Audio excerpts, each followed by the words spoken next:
con mi equipo vamos a hacer una entrevista a la doctora Dulce. Primero que nada, doctora Dulce, gracias por darnos este tiempo para una entrevista. Y vamos a empezar primero en su vida, cómo empezó, todo eso. Bueno, a mí desde pequeña me gustaron mucho los aparatos electrónicos, los aparatos que pues tuvieran algún movimiento, algún efecto, y me gustaba mucho ver películas de que salieran robots, como que en ese tiempo tampoco era, o sea, sí habían ya pues películas que te mostraban robots que se movían mucho, pero sentía yo que pues todavía estábamos, o sea, es inalcanzable a nivel real, ¿no? Entonces sí, como que me puse ese objetivo de en algún momento estudiar algo que pudiera ayudarme a desarrollar robots. Y pues afortunadamente no me costaba mucho trabajo aprender matemáticas, y entonces pues estudié ingeniería y pues me di cuenta que sí era factible pues desarrollar sistemas como esos. Me gustaba mucho abrir los aparatos, no hacía mucho porque yo no sabía mucho de electrónica, los dejaba abiertos. Solamente una vez logré sí reparar un Walkman. No sé si conozcas los Walkman, pero eran unos dispositivos que utilizaban cassettes. Y me acuerdo que ya no giraba y ya, lo destapé, o sea, ahí estaba en la secundaria, ¿no? Lo destapé, la verdad es que le moví ahí al mecanismo porque no supe bien pues, qué podía hacer, lo tapé y volvió a funcionar. Entonces, como que esa parte me gustaba de abrir, a ver, porque que no estuviera funcionando o que tuviera algún defecto y poder ver que pudiera volver a funcionar. ¿Cómo fue eso de descubrir su carrera? O sea, ¿ya tenía algún tipo de... ya había visto esa carrera en alguna parte, había escuchado de ella, tenía algún familiar así que dijera, me gusta lo que hace y lo he estado practicando en secundaria y todo eso? Pues la única referencia que tenía era mi papá, él es mecánico automotriz y pues me gustaban mucho los autos, pero lo de la electrónica no, casi no conocía a nadie. Pero en la preparatoria, como fui de los promedios más altos, me dieron la oportunidad de hacer una estancia en la facultad de ingeniería y me fui al departamento de electrónica. Me gustó muchísimo porque estuve en el área donde se desarrollaban los prototipos y pues ya me mostraban ahí cómo estaban todas las tarjetas que hacían los chicos de electrónica, me mostraban cómo funcionaban, tenían unos dados electrónicos, tenían un montón de proyectos muy padres ahí en esta facultad. Pero el problema fue que cuando vi ya digamos sus proyectos finales, me di cuenta que les faltaba como que enlazarlos con la parte mecánica. Entonces yo decía, bueno, están muy padres, se ven muy bien que sí se activan y se desactivan, pero ya conectarlos con algo físico, yo sentía que le faltaba un poquito a los chicos de electrónica, y fue cuando me platicaron de mecatrónica. Casi no se había escuchado esa carrera, pero bueno, yo en teoría por eso me interesé en la mecatrónica. Siento que desafortunadamente la mecatrónica abarca tantas áreas al mismo tiempo que no te especializas en nada. Entonces me di cuenta ya cuando estaba estudiando la carrera que pues a lo mejor lo más correcto era haber estudiado bien electrónica y luego ahora sí en un posgrado ahora especializarme en poder conectar esas dos áreas. Pero entonces sí, yo siento que ese es el camino correcto. Estudiar bien algo, que sea una carrera que ya tenga una base sólida y luego pues aprender un poco o especializarse en lo otro. Ahorita actualmente, o sea, ¿ha dejado la industria para enseñar o dejó en pausa un poco acerca de la industria de su carrera? Yo estuve en la industria, la dejé porque en México no tenemos tan fácilmente la oportunidad como ingenieros de desarrollarlos. Entonces hay poquitas empresas que verdaderamente te contraten para desarrollar ingeniería. La mayoría de las empresas te contratan para trabajar en un archivo de Excel y dar seguimiento a la producción. Entonces para los ingenieros industriales tal vez esté bien, para la gente de gestión empresarial esté bien, pero para un especialista en electrónica, en mecatrónica, hay pocas empresas que te den esa oportunidad. Entonces, aunque sí tuve un poco la oportunidad de estar en lugares donde se hiciera ingeniería, yo sentía que como quiera me hacía falta todavía desarrollarme más y pues por eso empecé el doctorado. Pero bueno, en algún momento pienso que no sería tan mala idea pues regresar a la industria, pero ya como desarrollando, porque pues eso es lo que necesitamos en México, ¿no? El desarrollo tecnológico. ¿Y quiénes lo van a hacer? O sea, como que lo necesitamos, pero ¿quiénes lo van a hacer? Porque desafortunadamente cuando sales de la licenciatura, si sientes que sabes mucho, pero al mismo tiempo te das cuenta que te hace falta más. Un poco de apoyo para impulsar ese nuevos talentos, ¿no? Sí, o sea, siempre te va a hacer falta conocimiento, pero por ejemplo ya con la maestría, porque le hice en control automático, bueno, pues sentí que se fortaleció mucho más mi carrera, y luego el doctorado la hice al lado de gente experta en robótica, entonces todavía más eso se robusteció. Entonces sí siento que ya llegas a un punto en el que ya puedes desarrollar cosas más sólidas. Yo creo que ustedes lo vieron en el concursito, o sea, tenemos ideas, pero luego cómo las llevas a cabo y te falta el conocimiento. Entonces, sí, nunca acabas, pero ya ahorita me siento en ese estado en el que, bueno, ya pudiera yo tener el conocimiento mínimo para desarrollar algo ya más tangible. ¿Cree que en su carrera tuvo algún complicamiento al momento de reforzar en equipo algún trabajo? Sí, porque no es fácil encontrar buenos compañeros que sí hagan colaboración. Porque siempre está el que hace los reportes bien, pero pues a veces te falta conocimiento técnico. Están los que saben bien la parte técnica porque a lo mejor estudiaron en un CBT. Y están los que de plano no hacen nada. Entonces, no es fácil, pero lo que sí aprendí es, si estás en un equipo, imagínate que no estás, que prácticamente que estás solo, imagínate que no cuentas con ellos. Es desafortunado, pero al mismo tiempo eso te garantiza que el trabajo va a salir. Porque, no, o sea, no puedes esperarte a, pues es que le tocaba al otro, o a él le tocaba al otro. Entonces eso mismo pasa en la industria. O sea, tú tienes pues estás en un departamento y tienes objetivos departamentales y tienes que buscar la forma de que se cumplan esos objetivos. Yo en mi caso, bueno, cuando era supervisora de mantenimiento, la verdad es que siempre mi área era la que mejor le iba y hasta mis compañeros se burlaban y me decían, otra estrellita para tu línea. Y yo decía, pues sí, pero es un esfuerzo que tengo que hacer. Me ayudaba de mis team leaders, que eran técnicos u obreros, que también tenían a su cargo otras personas, pero yo no, o sea, yo les explicaba cómo hacer las cosas, que eso también a veces falla en los equipos, que la gente no lo hace porque no sabe cómo hacerlo. Entonces tú también como líder tienes que coacharlos y decirles, mira, se hace de esta manera, y sí, o sea, desarrollas sus habilidades, pero prácticamente esa es como que tu labor en un equipo. Pues tú vas a asumir que estás solo. Ya si encontraste un buen compañero, perfecto, pero si no, porque no, ya después al final el resultado, yo creo que es inválido decir, no salió porque a él le tocaba y no lo hizo. No, o sea, tú asumes que tiene que salir como sea, y ya sea que tú tienes que hacer todo, ni modo, pero que estés consciente de eso, porque lo que buscas es el resultado. ¿Nos puede contar, bueno, ya que hablamos de este tema, puede contarnos alguna experiencia en la que haya resuelto o en la que se vio una problemática como algo estresante, ansiosa? Sí, me acuerdo que en las líneas de producción teníamos pocos obreros y porque casi todas las líneas estaban automatizadas. Entonces me acuerdo que llegó un día uno de los gerentes y me dijo, Dulce, necesito una foto con 60 personas y van a venir los de RH en 1 hora, entonces quiero que los organices, pero no quiero que pares las líneas. Entonces yo decía, ¿cómo le voy a hacer? ¿Quieres que las ponga aquí? Pero entonces, ¿quién va a atender las líneas de producción?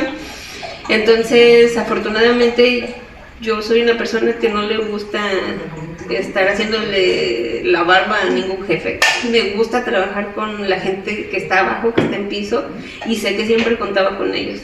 Entonces mis jefes, mis gerentes se podían enojar conmigo, pero al final a mí lo que me interesaba es que la gente que estaba, los obreros, los técnicos, hicieran bien su trabajo, que si necesitaban mi apoyo, sabían que contaban conmigo. Entonces afortunadamente era algo bidireccional, o sea, ellos sabían que contaban conmigo Y cuando tenía esta clase de retos, yo sabía que podía contar con ellos, entonces me acuerdo que le comenté a uno de los técnicos de calidad y inmediatamente agarró su radio y dijo: compañeros, pues necesita ayuda, necesito que todos los que puedan y no tengan un puesto que sea en el que ustedes tengan que estar ahí físicamente, se vengan para acá. En la foto ya los organizamos y todo, fueron bastantes personas las que nos apoyaron, y cuando ya iban a tomar la foto dijo uno de ellos: esperen, Dulce, tú vas enfrente. Y me acuerdo que esa foto la imprimieron y la pusieron en la entrada de la planta. Y me acuerdo que uno de los gerentes dijo: es que esta planta es tuya. ¿Por qué? Porque sabía entender a los mismos técnicos de mantenimiento. Me acuerdo que hasta inclusive uno de mis jefes, un gerente, un sábado estábamos trabajando, estábamos en su oficina porque me dijo que le apoyara a hacer una presentación, y se la pasaba así, caminando, estresado, y yo le decía: ¿qué tienes? Es que la presentación, o sea, yo estaba en la computadora haciendo la presentación y él estaba estresado así caminando, y yo: ¿qué tienes? Y yo: tranquilo, ya estoy haciendo la presentación. Y me decía: es que no, esto no se puede. Y en eso me marcaban por el radio los técnicos: oiga, es que necesitamos más Stuttgart, necesitamos esto. Sí, ahorita se los mando. Y yo estaba haciendo la presentación, atendiendo mis líneas, porque en los fines de semana aprovechábamos para hacer mantenimiento. O sea, y mi jefe nada más se la pasaba así dando vueltas. Entonces yo decía: sí hay estrés, pero si no haces nada, no puedes atender. O sea, como que no es fácil manejar el estrés, y menos si te presionan todo el tiempo. Pero lo que tú tienes que hacer es pues pensar así como por priorizar, porque sí, siempre hay como que muchas cosas que se deben de atender y todos te dicen: esto urge, pero tú solito tienes que como que priorizar para empezar como ir resolviendo. A ver, esto ya, siguiente. Y pues lo peor que puede pasar, lo peor que puedes hacer es dejar que te absorba el estrés y no hacer nada. Al final eso pasa, y en salud pues te va a afectar. ¿Y algún comentario o algo que pueda decirnos que ayude a un recién egresado cuando pasa esas situaciones? Porque pues comentábamos que también, bueno, como la escuchamos, pues es de ayudar y apoyar a los compañeros, pues tienes que solucionar problemas, y pues cuando uno llega pues se queda como en blanco. O sea, ¿qué hacer? ¿Qué consejo le daría? Yo creo que lo primero es no tomárselo personal. En el ámbito ingenieril, desafortunadamente estamos llenos a veces de gente pues que lleva años y jóvenes. O sea, tú ves ahí todas las generaciones dentro de una empresa.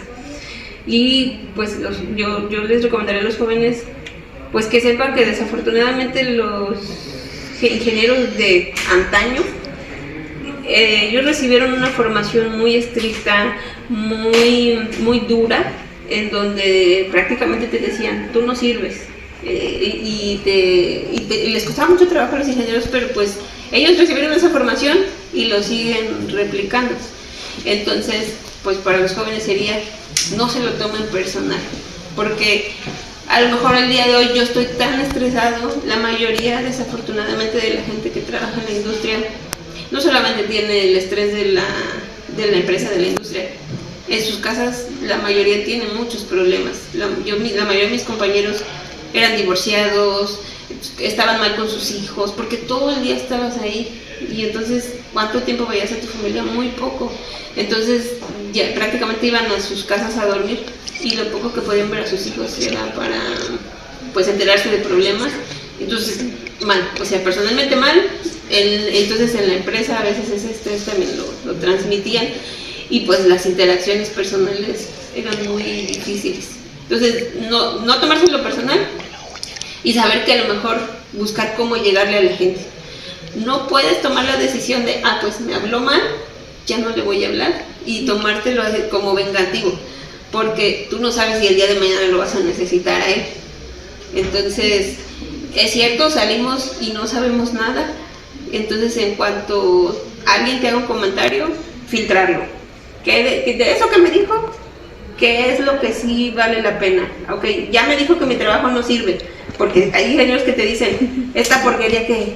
Entonces, de eso que dijo, ok, a ver qué sirve. Y a lo mejor hasta pedir una segunda opinión, así de: oiga, ingeniero, a quien ustedes sepan que pueden confiar, porque sí hay muchos ingenieros que todo el tiempo están como poniéndote retos para demostrar que no sabes.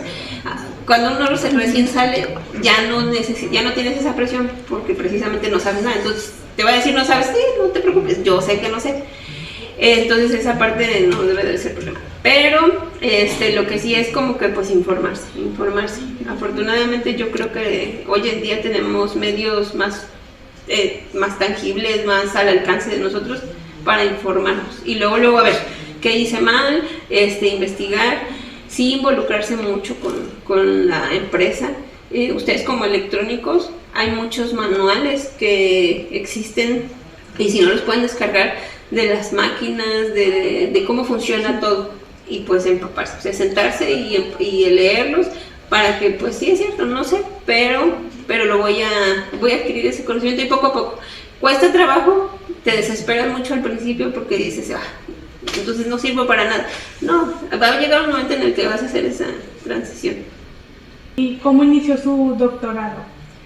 Bueno, precisamente yo trabajaba en la industria cuando yo sentía que no estaba desarrollando nada y pues por ahí ya había tenido esa intención antes de entrar a la industria de hacer el doctorado, pero como que me había gustado la industria, pero al final dije, bueno, sí me gustaría formarme más, me gustaría investigar más acerca de los temas que me interesaban a mí, que era de la robótica en la medicina.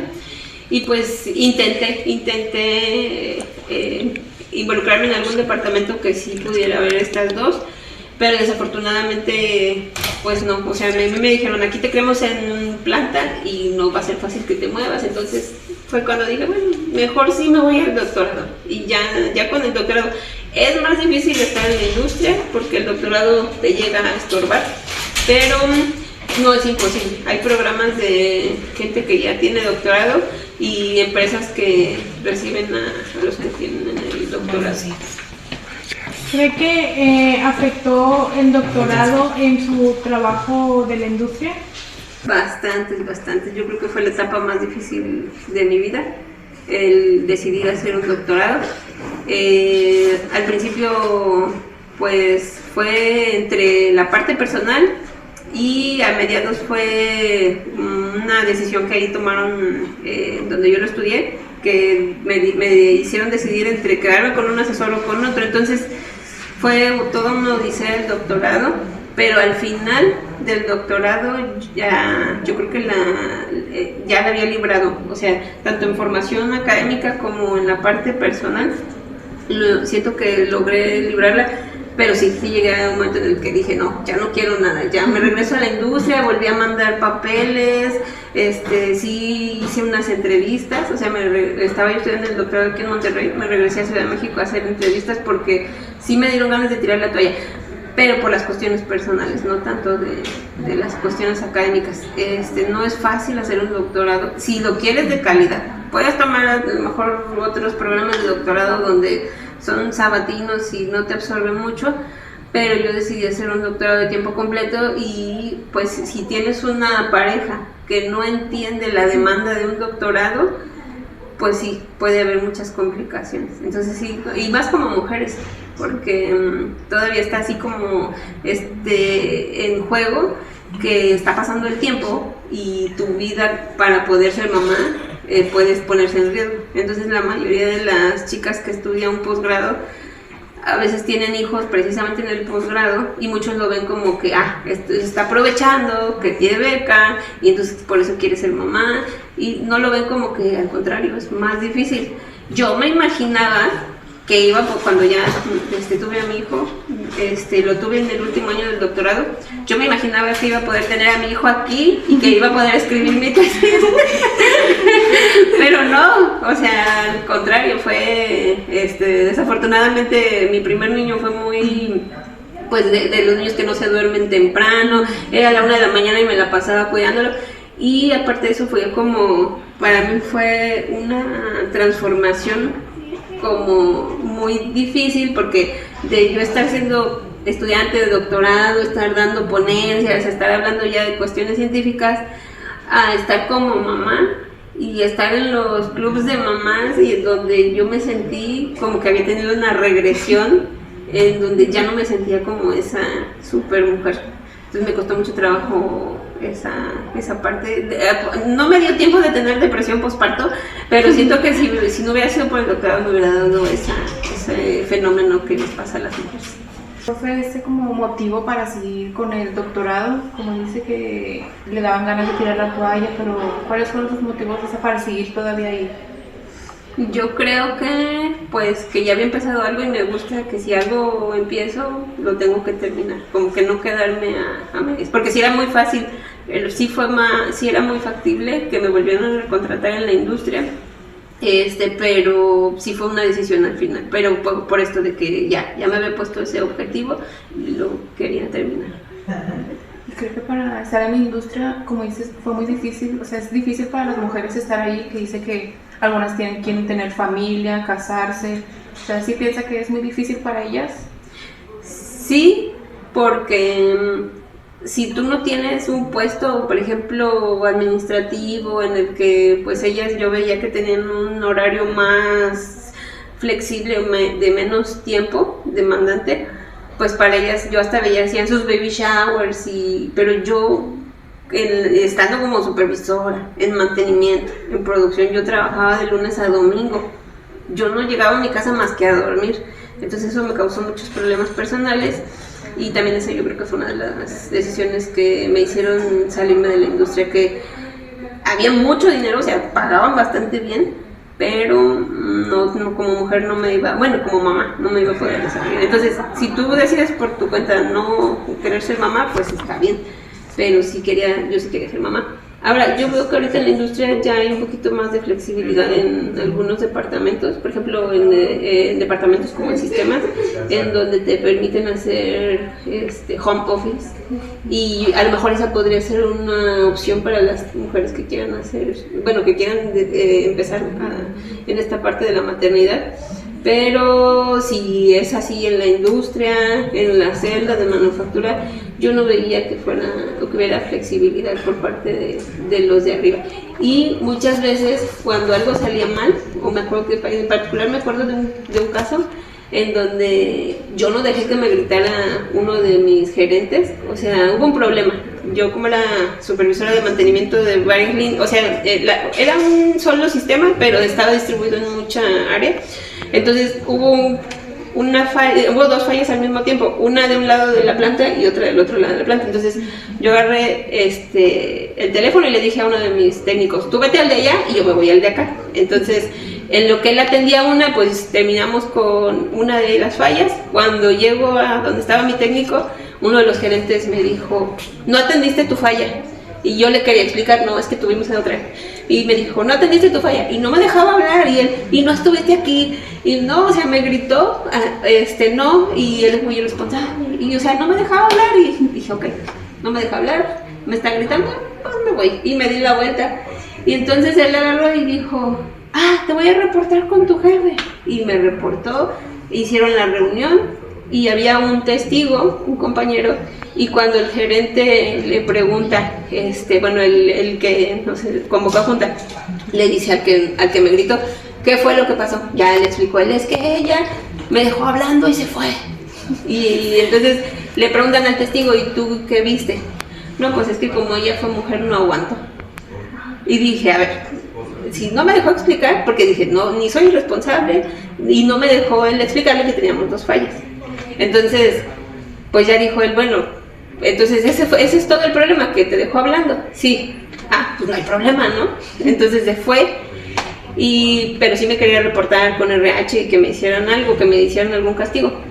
Entonces cuando se va el que me gritó y el que nos convocó a junta, se quedó el que estaba de testigo y me dijo, pero sí también les dijo, es que Dulce es mujer y le faltan pantalones. Entonces se fue, cuando se fueron todos y nos quedamos solos, me dijo, yo te recomiendo algo, ve a RH y lo acusas y le dices a RH que te gritó y que te dijo de cosas, porque bueno, al final era una persona que a todo el mundo incomodaba, porque era muy duro, ¿no?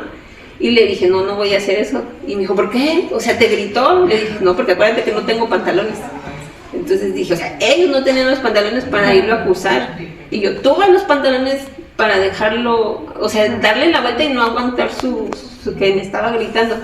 Y sí me dijo un compañero que cuando estaba comiendo con que me estaba gritando, que nunca nadie le había hecho enojar tanto. Dice, pobrecito, o sea, estaba comiendo y hasta toda la garganta le dolía todo el coraje que le hiciste pasar.